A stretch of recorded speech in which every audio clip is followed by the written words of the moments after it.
Dave loves this bit. Okay, Simon, we're good. We're good. We're good to go.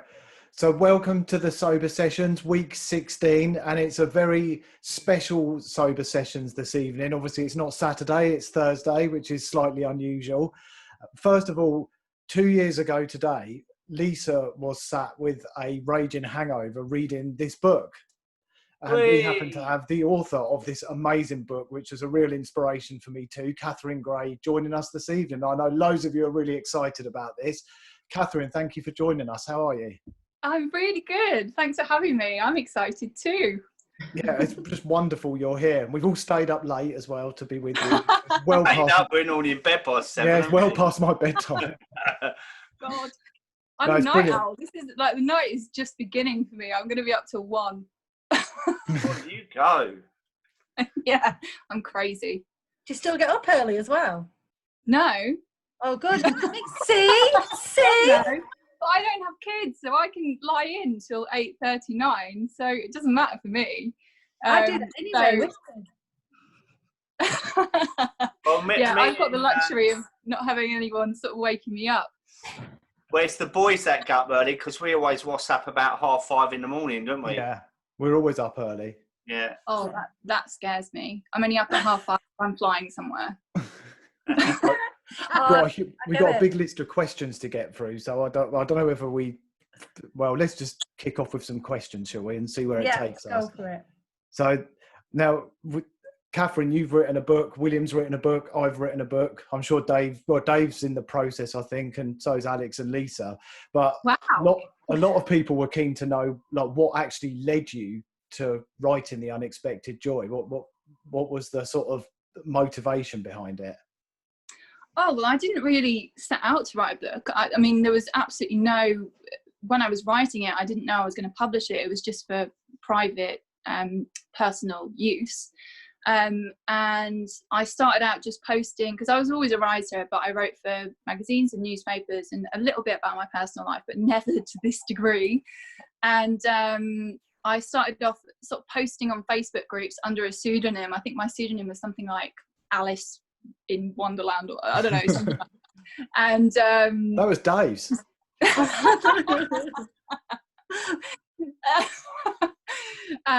And yeah, just hiding behind the pseudonym, and got really good feedback, and really found that it helped me, as I'm sure you guys have found as well. Writing is so cathartic, and there's all these studies that show that it helps you heal from things, not just mental things, like say for instance if you have a traumatic experience, but also if you are say in a car crash and you hurt yourself, which when you're drinking heavily you are hurting yourself, right? You heal quicker physically if you write about it, which just blew my mind. So I was, taking full advantage of that, and suddenly found that I had 40,000 words, and started dropping the pseudonym and using my real name and coming out as, sober. And that was quite a big deal, because this was 7 years ago, when life was very different. There weren't all these people on Instagram with sober handles. It just wasn't like that. So it felt like a big deal coming out then, where it's still a big deal, of course it is. It takes huge courage, but there's so many of us now, just out and proud. So back then it was pretty scary, and then just gradually edged my way out and had 40,000 words and approached a publisher, and they were really interested, and I was still going to use a pseudonym. And then I decided, to hell with it, I'm just not ashamed of this anymore. So yeah, and that's I love that. That's brilliant. There's more than 40,000 words in there. Yeah, there is. Yeah. I had to write another 40,000. You wrote that this morning, Simon. Sorry? You wrote 40,000 this morning, didn't you? Yeah, well, the book I've got out now, that's got like 45,000 in it, and yours is definitely bigger than mine, definitely. But honestly, that was a huge, had such a huge impact on me when, This Naked Mind and your book, they were the two sort of first ones that I read, and that it really helped me. So, a personal thank you from me. And another question was, did you, what was your tipping point, and did you have a rock bottom moment? Well, as I say in the book, I think there was hundreds of rock bottom moments for me, and they were sort of happening in the 5 years or so before I actually quit drinking. So they were things like my best friend getting really pissed off with me and calling me a bitch, and she's not the kind of person that says that. She, you know, I'd really pushed her to the edge. Or, you know, the times that I lied to people, and every time I did it I felt so horrendous about it, but I felt like I was backed into a corner and sort of had to lie to survive, to keep my job or keep my boyfriend or keep my flat or whatever. And then they just got gradually more serious. There was one night, I don't think I've written about this, where my boyfriend at the time had to come and get me from a train station because I was so drunk I couldn't see the screen to tell what train to get on. And afterwards I thought, well, I've got to stop going out because I can't trust that I'm not going to fall in front of a train because I'm getting so drunk that I don't know what I'm doing. And he literally had to carry me up the stairs to get me in the car to get me home. But the final realization, after these hundreds of little moments that just led up to it, was that I really realized that I was going to die prematurely if I continued drinking, whether it be falling in front of a train or getting in the wrong car or going to the wrong house party. Because when I was drunk, I would go anywhere with anyone if they had booze. I was so fortunate that I didn't get hurt. And yeah, or I would get cirrhosis and die at 50. So I knew that it was going to lead to my premature death. And I realized that I didn't want that to happen. I wanted to live. So it was like this turning point where I no longer wanted to self-destruct, and I suddenly wanted to save myself instead. And I think it took me a long time to quit. I mean, pretty much nobody, 99.9% of people do not wake up one day and say, I'm going to quit drinking, and then they just do it. Everyone takes time to do this. I've read that the average is 4 years. I was quite fortunate. It took me 5 months, but I mean, there'd been lots and lots of thinking about that before I actually tried to do it. And yeah, it just finally clicked. And I think it was because I'd put together little sober stints here and there, and my self-esteem had started to rise, and I finally saw that I was worth saving. So that was it for me. Well, yeah, that's amazing. It's so scary, isn't it? Those stories about, you know, possibly falling in front of a train, or you'd go anywhere. And you said, it's interesting you say, but I would have, well, I can't go out. Not I need to stop drinking. Yeah. I can't go out. I just need to drink at home. Yeah.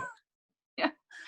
You know what's mad is that looking at you and looking at all of us, actually, I just can't imagine any of us being that person, like looking at you now so fresh and lovely. I can't imagine you in that state, so to speak. But in your book, and I've been dying for you to tell me this, like personally, but you talk about a little incident where you woke up somewhere where you weren't expecting.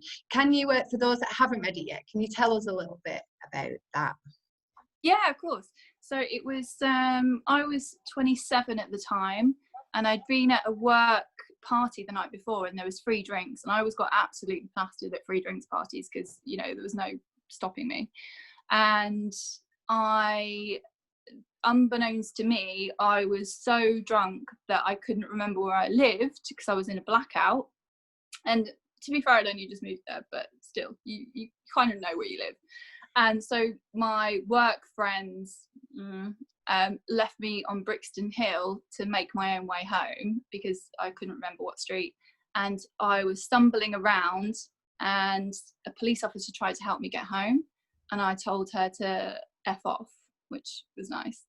And so they took me in and arrested me for being drunk and disorderly. And I woke up the next morning, no clue of where I was, absolutely no idea. Like, why am I in a cement room, basically? And tried to open the door. I obviously couldn't get out. And I mean, I can laugh about it now, but it was pretty much the worst moment of my life. And then when they were discharging me, or releasing me, they went to get my belongings, and they were like, hang on a sec, we'll go and get your belongings. And they seemed like they were slightly amused by my belongings, and gave me this evidence bag, this transparent evidence bag and there was only one thing in it, and it was something I'd never seen before in my life. It was a tiny pink child's hairbrush, and that was it. That was it. No keys, no purse, no phone.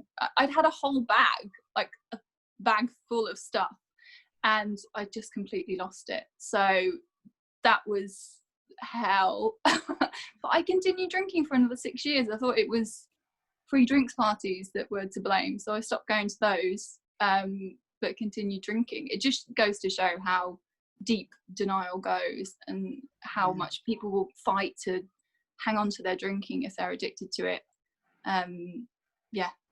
Did you ever find your stuff? No. Yours, Lisa. I lost so much stuff. I mean, I can't even, there must be like 7 coats and 15 cardigans and 8 phones out there that I've lost. It's so expensive, isn't it? We're the same. Lisa's, I came home in someone else's coat once on a night out and didn't realise. I've done that. Yeah, and then the next day, thought, why have I got this coat? Where's it come from? And we ended up doing a whole phone round, and it was like we'd swapped coats between 5 of us and had to go back to the same bar, which was really embarrassing, to return them all. Yeah, and got told how much we drank, so there's no wonder, you know, it was like 9 bottles of red wine between 3 of us or something ridiculous like that. Oh my God. And the moment the next day where you have to go back to the bar and get your card because you left it behind the bar because you set up a tab. Oh, it's awful. Most cringe moment. I had my shoes stolen once. I fell asleep, and when I woke up, someone had nicked my shoes. I mean, really? That's got to be his teeth, I'm afraid. If you want to know about Dave's teeth, have a listen to his episode on our podcast, because that had me, I actually fell off my bed laughing about that one. It's all in the book. What? I love that. Right, Lisa. What? It's you, Dave. How is it? You said, let me ask that question. Catherine, this is the first time ever we've thought, right, we'll be dead organised for it today, and we've put little initials next to our questions, right, because we never ever do this, and already it's gone wrong. So, Catherine, I've got a really, really serious question for you, firstly. Okay. Do they do your jumper in an extra large? Because I would wear that. I was thinking that. That's such a nice jumper. They might do, you know, it's from Hush, but I don't know whether they still have it. This was a while ago, but my wife would go mad on that jumper. It's so nice. Now, the question I got is, we always get asked about moderation. Did you ever try and moderate yourself? Yeah, I mean, don't we all? No. So when I was about 28, after the jail cell incident and a few more incidents, I mean, it was basically becoming clear that I was going to lose my job and lose my boyfriend and lose everything if I didn't sort it out. So I started this, what I called it something like Operation Moderation. And it was this tiny gold notebook, and I can remember it so clearly. And I wrote in it about how my life was going to improve if I stopped getting wankered all the time, and had all these tactics that I was going to use. Like, I was going to go to the gym before I went to the pub, and I was going to mark 3 days in the week where I would drink, and then the rest of the days I wouldn't drink, and I would stop going to these free drinks parties because, you know, they were a problem.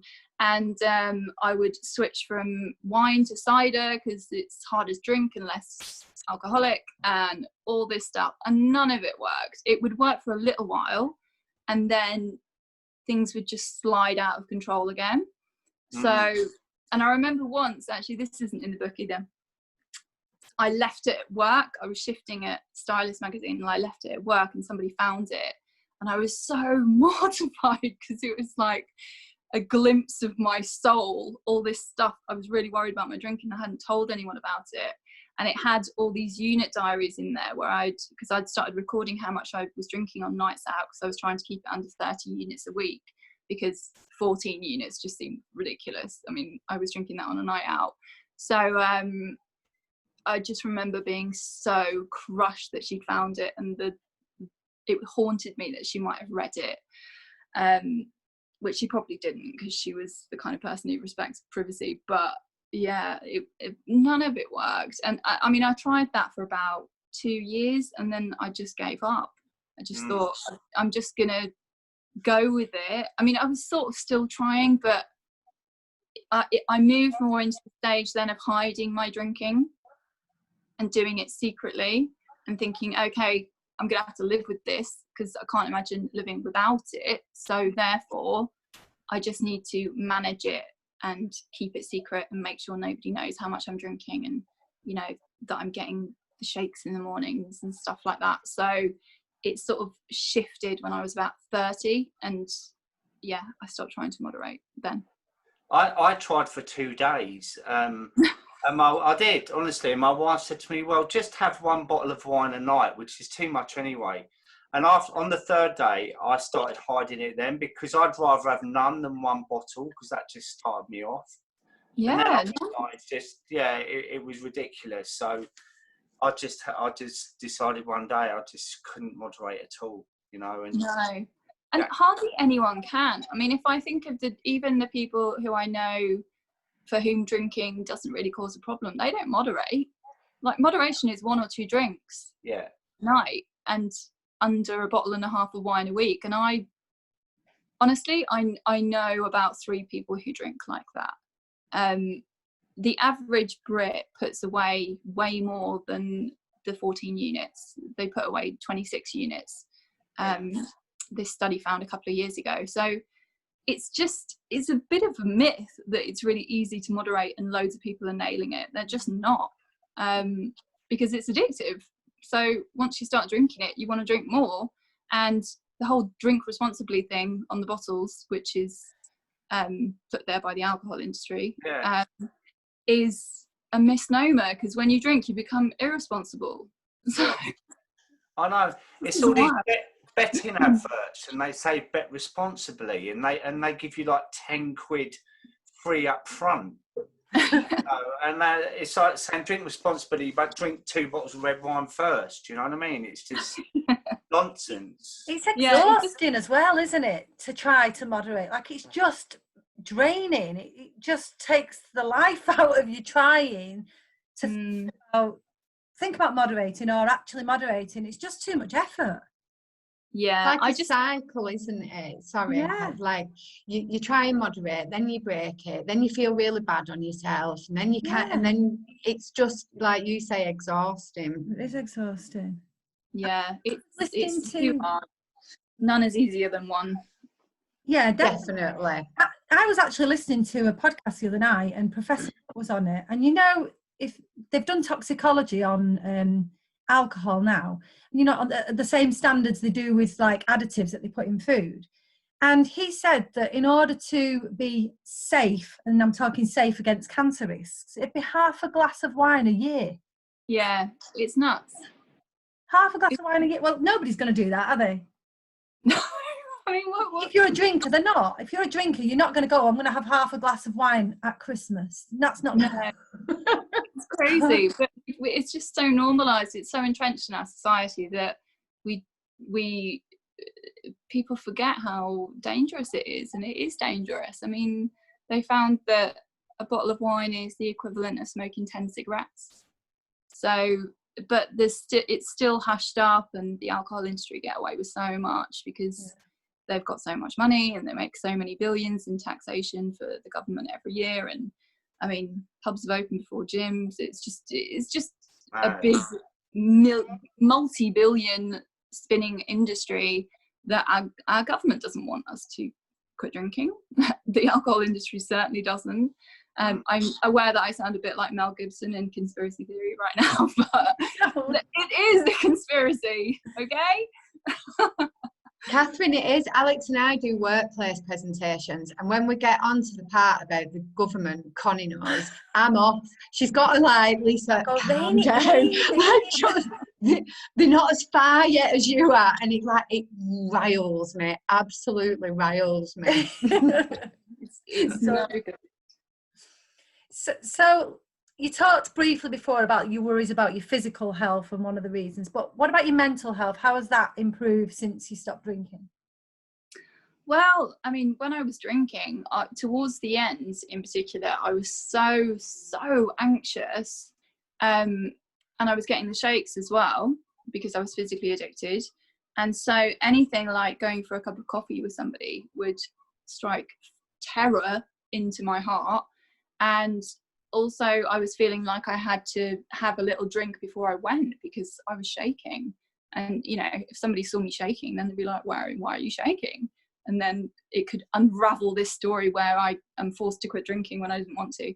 So my anxiety was through the roof. I became pretty much agoraphobic. I just wasn't going out in the last 6 months or so at all.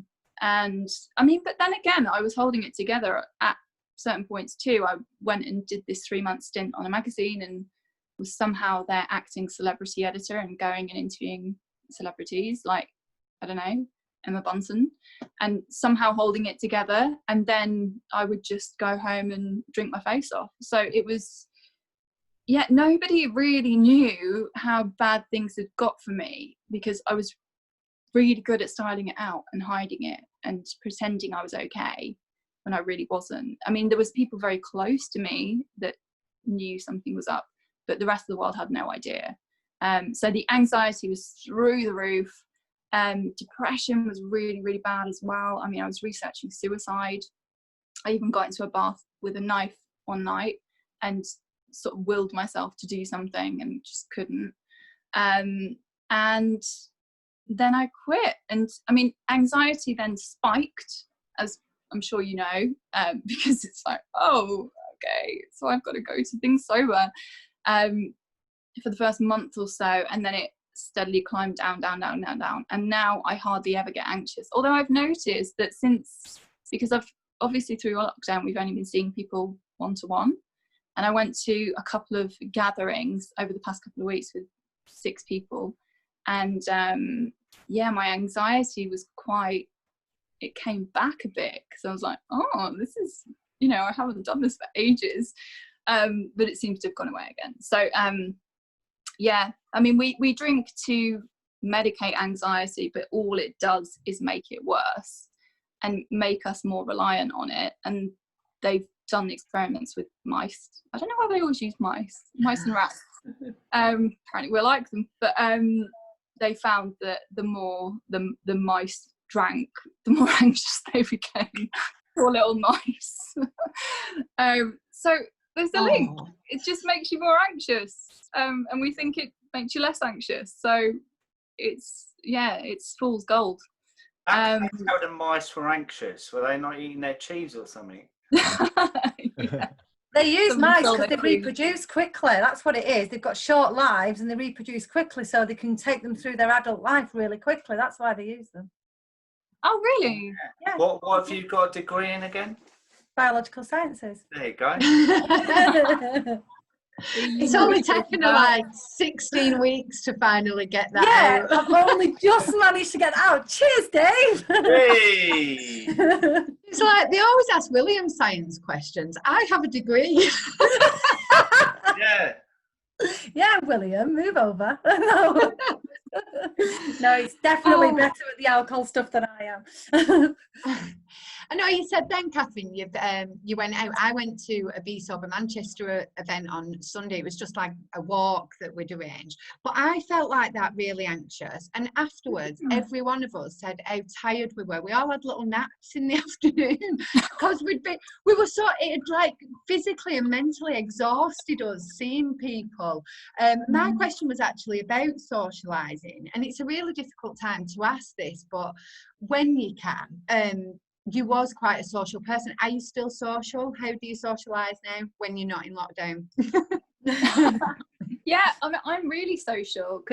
I find actually now that I live alone, because I'm, an introvert. When I lived with people in London, I lived with 3 or 4 people, and so I mean they varied. I know how many people I lived with, but it was 3 and then it was 4. But yeah, I found that they sort of used up my social energy, and so I couldn't go out as much. But now that I live on my own, I have all this social energy. So outside of lockdown, I tend to have about 4 social things a week because I've got the credits. And I do things like play tennis, go paddleboarding, go for bike rides, go for food, go to comedy, go to gigs. I mean, there's so much to do. You just don't drink while you're doing it. Not that you drink while paddleboarding anyway, that'd be weird. But, yeah, I think when I first quit, I was like, well, what am I going to do? What do people do if they don't go for a drink? And now that question seems quite silly, but at the time it seemed really pressing and urgent, and how was I going to socialize? So yeah, it's just opened up my social life in a way I never could have imagined. And actually I keep meeting people just by accident who don't drink either, just through my co-working space or yoga studio. So it really is becoming more common, and I don't know why, but I seem to gravitate towards them and they gravitate towards me. So yeah, it's lovely. When you find somebody that doesn't drink, it's like meeting a long lost friend, isn't it? It's like instantly you've got something in common. You're like, oh, you don't drink either. I love it. It's like the best. But like you said, it was so scary, and it's something that we get asked a lot about, socializing. So that's really good to know. Thank you. Yeah. Well, I mean, I think at first, so what I would say is, so tips for people starting out is that it's not going to be much fun for you to go and watch your friends get drunk, frankly. And so if you're going to go out with the same friends, the same sort of friends that you went drinking with, then there needs to be something there for you that is appealing, like a pool table or a darts board or foosball. I don't know, like a nice garden, nice food. So if you can encourage your friends to do that sort of thing, they can still go to the pub, but if there's something like a pub quiz, I mean, obviously none of this applies right now, but you know, just if there's something more interesting about the night out, then you'll find that so much easier, because the focus won't be on, should we get another round, should we get another round, should we get some shots, should we go to a club? It's not like all led by the drinking. So I found that really helped me in the beginning, and also exercising like hell before I went to any kind of party where there was going to be loads of drinking, because it just flushed all that cortisol and adrenaline from my system and meant I was much more calm. And I really noticed that when I didn't exercise before drinking things, I felt much more tense. So those would be the top 2 tips I would give people. When you did stop drinking, because obviously you were saying it was a few years ago and it was a bit different then, but quite often what we find is people that are closest to us are kind of, although sometimes skeptical, glad we've quit. But then as you go out to sort of slightly less close people, they kind of putting loads of pressure on you to drink. So what was your experience of when you said you quit drinking? How did people react to it? Well, I started out with saying that I didn't want to tell people that I'd been addicted to it. So I started out sort of hiding behind health reasons and saying I was doing a mini triathlon, which I was, but I continued using that excuse after I'd done it. And I found actually that people pressured me a lot more then than they did when I actually came out and was like, hey guys, you know, there was the time I woke up in the Brixton jail cell. I shouldn't drink. It's safer for everyone if I don't drink. And then I went through a stage of being super, super vulnerable and sincere and telling people about me researching suicide, but that wasn't great for parties. So don't do that one. I mean, that's great for your best mates, like let them know about that. But it didn't go down well. Yeah, people just sort of moved away from me gradually. So I found that the best way to approach it was very much tell them a wild story of something I'd done, like the time I went and, I don't know, did karaoke till 4 a.m. and then slept on the office bathroom stall, which was a real thing. Or the time I slept on a roundabout when I was 15. That's also true. So then they were like, okay, yeah, you're a bit of a loose cannon, no drinks for you. So I found that people reacted a lot better if I told them a funny story, but was open about the fact that I'd been addicted to, you know, that I had a problem with alcohol. And so I started using that, and I still use that to this day, and it works really well. I think if you hide behind sort of bravado, then people push you more. Yeah, I think that's true. I had a question about social anxiety, but you kind of asked it, so I wanted to ask something similar but slightly different. You mentioned about being an introvert, and when I quit, before I quit, I thought I was a complete extrovert and life and soul of the party, and I think a lot of people relate to this. I then discovered actually I'm quite introverted, and that's not my thing. I assume that was from you saying about being an introvert. Did you have a similar experience to that? Oh God, yeah. I mean, I remember telling one of my best friends when I was about a month sober, I found out I'm an introvert, and she laughed so hard that tea came out of her nose. She was like, "You are not an introvert." What, I've seen you dance on a lot of tables and hold court at parties. You're not, but I am. I really am. And I think I was drinking to try and become an extrovert. Exactly. Yeah. That's sort of the party person, the person who can tell an anecdote to loads of people or start the dance floor or whatever. That's who I wanted to be. And so I drank my way into being that person in a way. And then once I quit, I had to reconcile the fact that I just basically went back to being a teenager, who I was before I started drinking, which was I was shy and didn't really like big groups of people, and authentic. Yeah, that's the best bit. And got nervous about big parties, and that's still who I am today. So, but I'm very happy with that now, and I think when you stop fighting it, you become less anxious about it. I don't know. You just accept that about yourself, and you know how to space out your social week so you don't get too socially exhausted, because there is nothing worse than an introvert that's been, on a group holiday or something like that. I can't do those anymore. The most I will do is 2 nights in that kind of setting, because it absolutely exhausts me, and I'm sure you find the same. And totally. Yeah, and you start getting ratty, and just you get depressed actually if you don't get enough time alone as an introvert, because you just need that to survive. Yeah, so I'm glad I'm not the only one.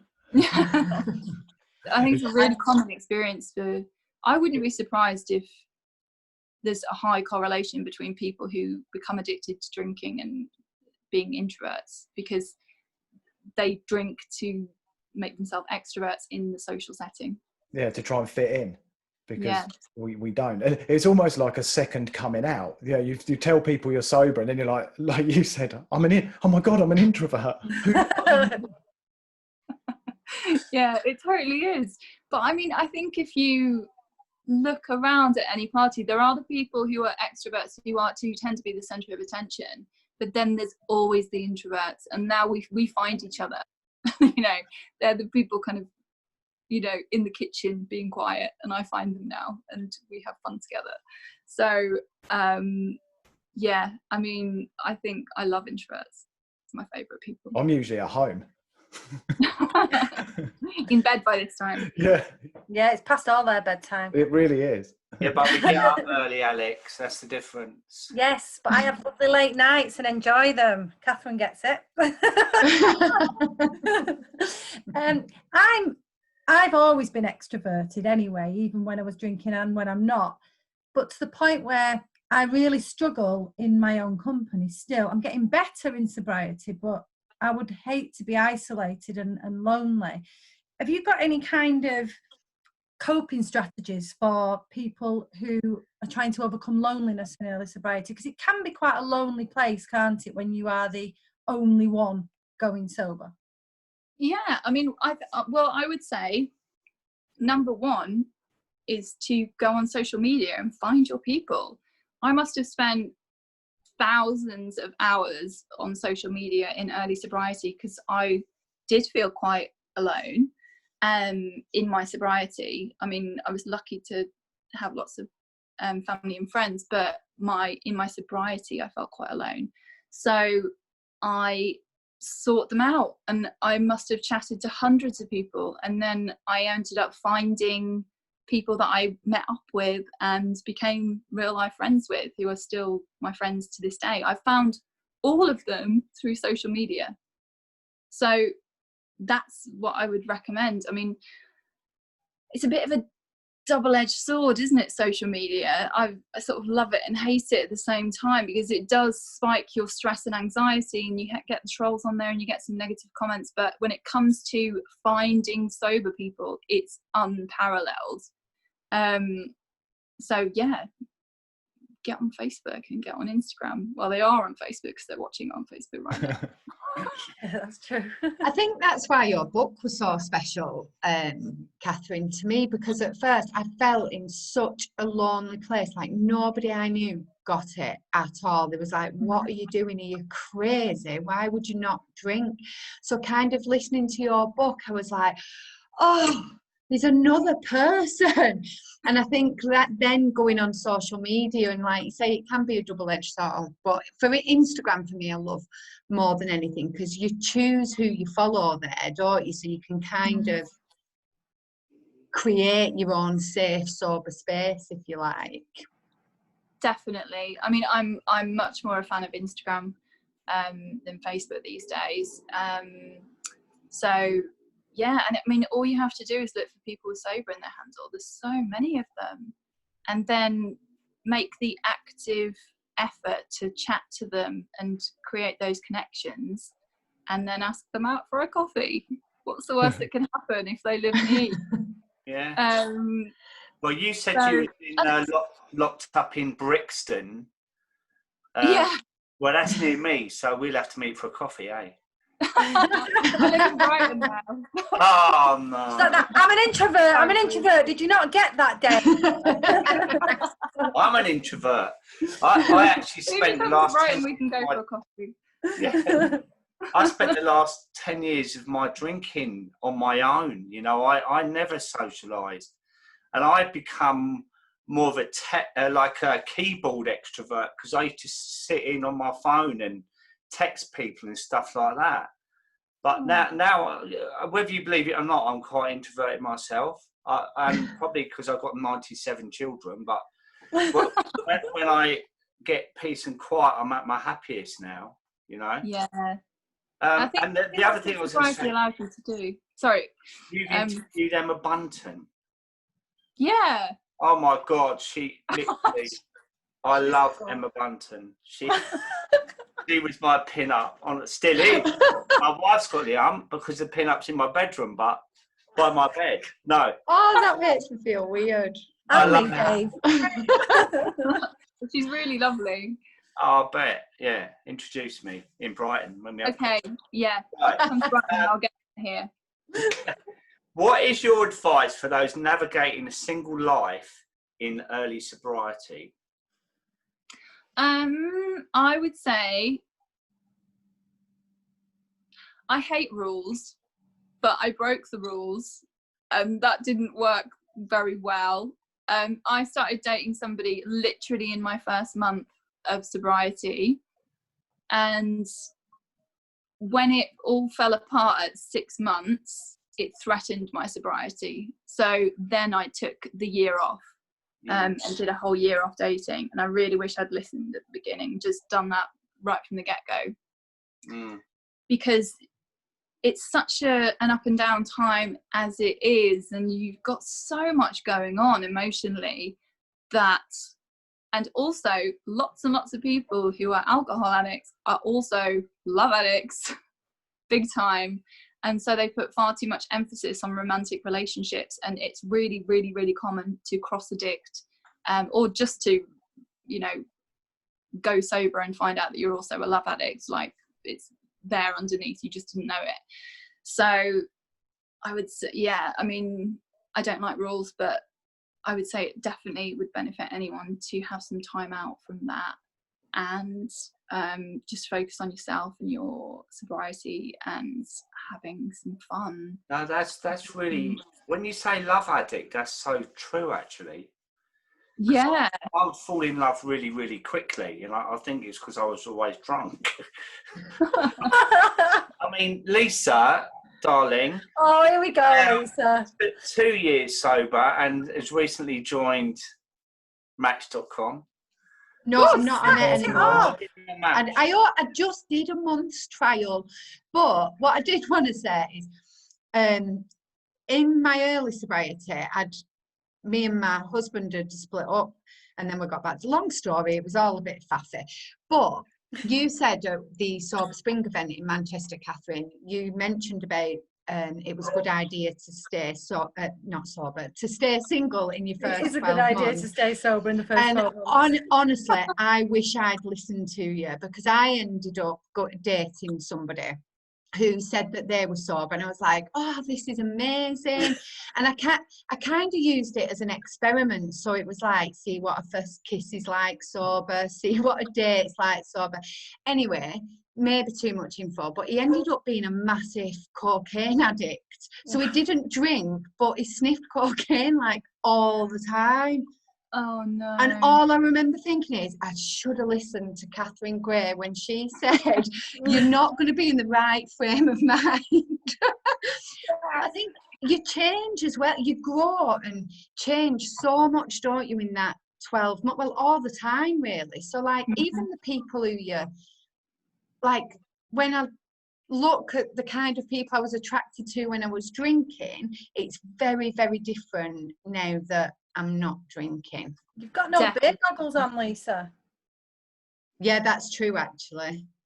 Yeah, it's so different, and it's you're finding out who you are, basically. I think there's a theory that it's, you know, arrested development, and the year that you start drinking is kind of, you go back to that year.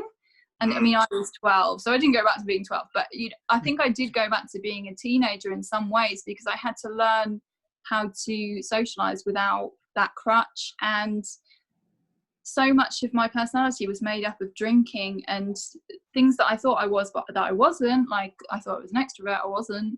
I thought I was into certain things that I wasn't into. And yeah, there's no way that I would date the same people now. So everything is changing and shifting and a bit scary and a bit euphoric, and just give yourself the steadiest ground you can for the first year, and then you can do whatever you want. You can do whatever you want anyway, but that's my advice. We get asked a lot about dating, don't we? And I can't really advise on that. So because I went on one date, like, and thought it was I've been on loads of sober dates, so I can say some more stuff about sober dates. Because it's been like almost 7 years now. So I would say it's kind of similar to the sober socializing, in that you don't really want to go to a place where the drinking's the main focus. My idea of hell is a formal dinner. So I always tend to, like, I used to love going on Borrow My Doggy and getting a dog and then going for a dog walk with them. That was always really good. Or going for a bike ride is good too. Things where you're doing things so it's not so laser focused on the date, which, you know, tends to help your nerves. I always tell them beforehand that I don't drink. And actually, funnily enough, I thought loads of people would just bugger off, but only about 3 have over the years. So it's not that sort of, you know, date deflector that you think it is. In fact, people are normally really curious and like, oh, tell me more. I've been thinking about quitting drinking too. And also, I think a lot of people think, oh, will I only be able to date non-drinkers? And I don't think you need to do that unless you're really, really triggered by people drinking. But you're definitely more suited to light drinkers, put it that way. You don't want to go out with, you know, people who are snorting loads of coke. So, yeah. Yeah, that was a really bad idea. Yeah, it's so much so I've been a best friend for like 30 years and she just wouldn't introduce him to me. So I say to her all the time, you must have known something was wrong there. Yeah, that's a red flag when you're keeping your friends in the dark. That's such a red flag. And I've done that I could make such a bad decision sober. I thought I was like so clear-headed but knew who I was and what I wanted, and I was dead strong now. And then afterwards I was like, what the hell were I thinking? Like, who does that?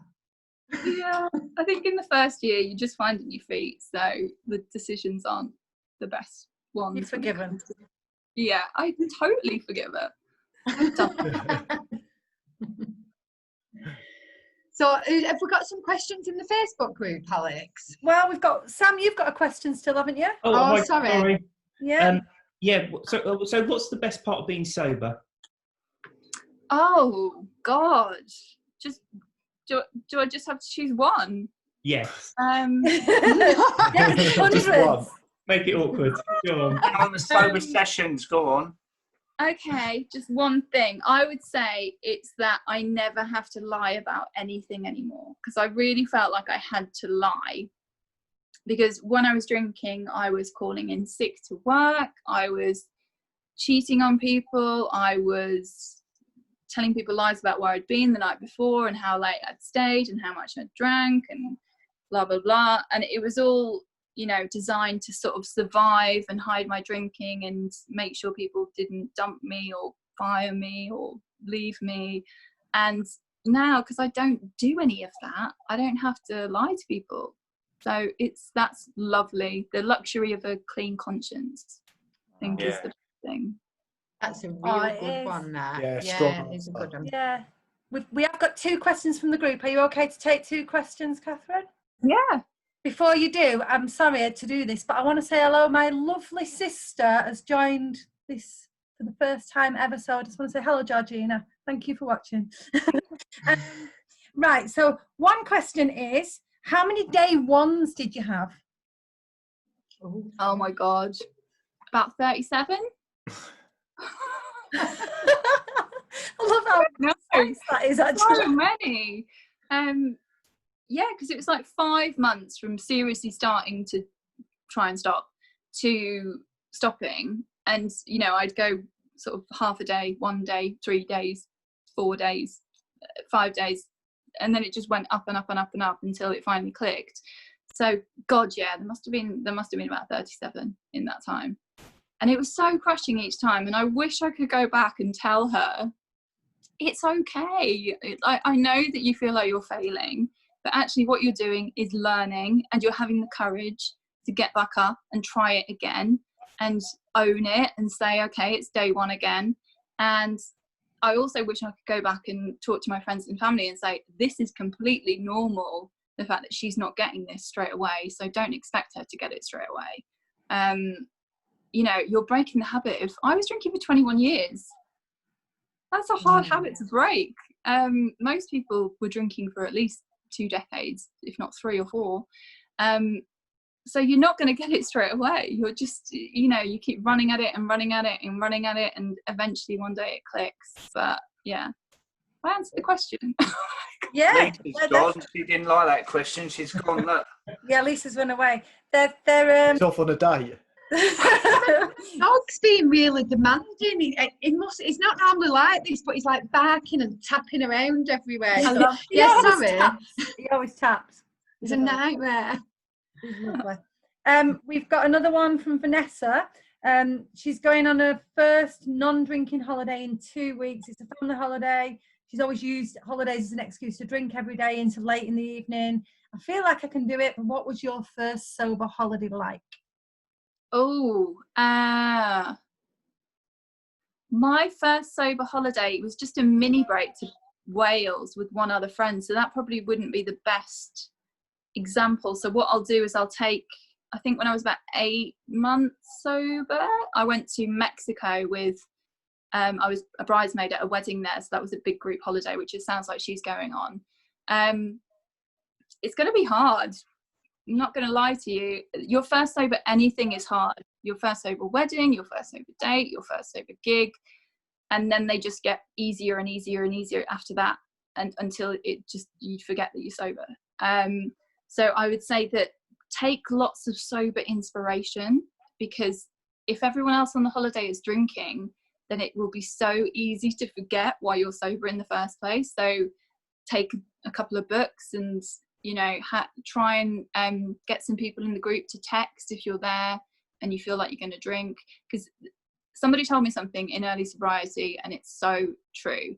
They said, if you text somebody who's also sober before you have a drink, you won't have a drink. And that is, it's just true. if you reach out and say to somebody, I feel like I want to drink, it's like magic. It punctures the desire. So take some numbers, take some books, take your running shoes or cozy or whatever exercise you like to do, yoga mat, meditate your ass off on the holiday. Like download a meditation app and do it every morning. Go on Instagram. Yeah.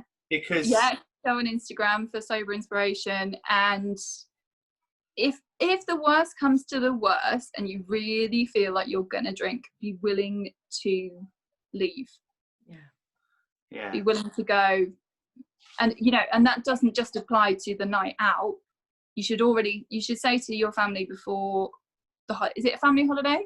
Yeah, it was a family holiday. So just say to them, look, if I disappear from the club or the bar, and you don't have to go to the bar or the club, but if I disappear, just go to bed. Don't worry about it. It's just because I needed to go. So just brief them on that, because there's something about when you're early sober and you're at a party and you need to leave, you just need to leave right then. You just need to do one. So I brief them on that, and just you can do it. The days seem so long, don't they, when you go on your first holiday? I remember getting off the plane and thinking, oh my God, I can see. Like, I couldn't believe how clearly. I always thought like abroad were dead blurry. And having coffee on the plane. Like, other people have coffee as well. I never knew that. They actually queue for it in the airport. Like, That's hilarious. You know what? I'm that old that I remember people smoking on a plane. I remember smoking on a plane. Yeah. Smoking on a plane. At the back of the plane was for the smokers, and you were literally you couldn't see. Oh, I can't stand that. Absolutely plastered and having to go Dave, through. this is really bad, but I went, I hope my mum's not watching. My mum's sober now, actually, which is wonderful. But we went on holiday when I was 13 to Ibiza, and she said I could smoke on holiday with her. And I remember smoking my first cigarette in front of my mum. She said I could smoke as long as I smoked silk cut because they weren't as bad for you.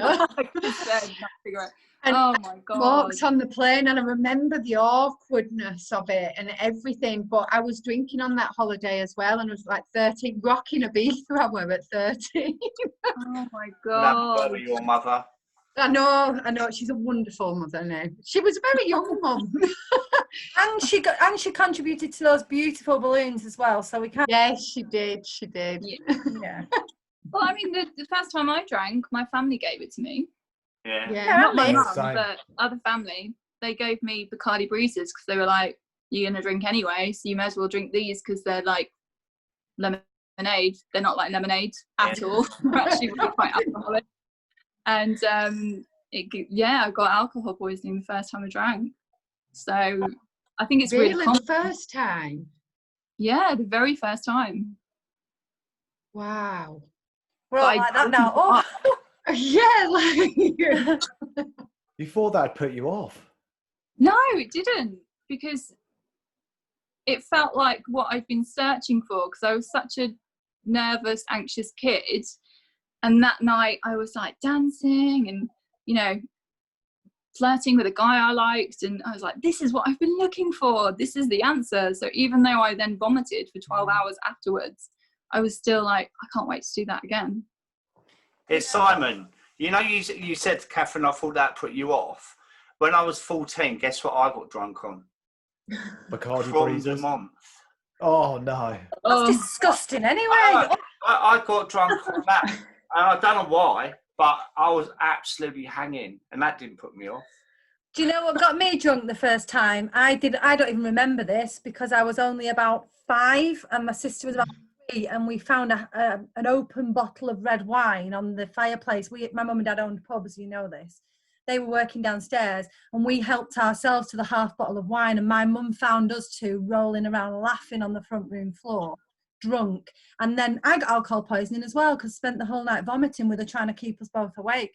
So there's the first experience. I've been at it a long time. Things did not change. It was still red wine. It was still rolling around laughing, and it was still vomiting all night. On that note, Yeah. I've got an important question actually. Have you still got the pink child's hairbrush from Brixton Police Station? Did you keep it somewhere? Yeah, I thought I'd keep it just for the memento of the hell. So it is somewhere, yeah. Because I've got when we were in Paris when I was 15, we opened a bottle of champagne, and that was a bit of a disaster night, and we all got grounded in the hotel. And I've still got the cork from the champagne bottle as a memento, because that was an epic disaster. You should put it on Instagram. Guess what the story is behind this? Find it. God knows. Has anyone got my shoes? I think I've got them. Hey! What about your bag and your bag, Lisa, and my coat? They must all be somewhere. There's some. Oh God. We could have a lost property group. Yeah, we could. Drunk, lost and found. I mean, there are other questions in the group, but unfortunately, guys, we're not, and Catherine's not going to have time to answer them now. We will try and pop some answers in the chat. Is that all right with everybody? Yeah, fine by me. Yeah. Oh, it's been lovely having you. Thanks, guys. That's been so fun. I'm going to go and have my dinner now. I haven't actually eaten. Oh, we're off to bed. What are you talking about? I'm just beginning. I'm so glad I found someone else who likes late nights and late mornings. I feel no longer alone with you, like. You're not alone. We're together. Oh, it's been amazing. Thank you so much, Catherine. Yeah, thanks, Catherine. And I really enjoyed this, so thanks very much. Oh, bless you. Thanks. And when are we back? We're back a week Saturday. We're back a week Saturday, yeah, a week Saturday. And it's Carolina from Euphoric. Awesome. So we'll see you all then. Give everyone a wave and we'll take Bye. See you soon. See you later. Bye.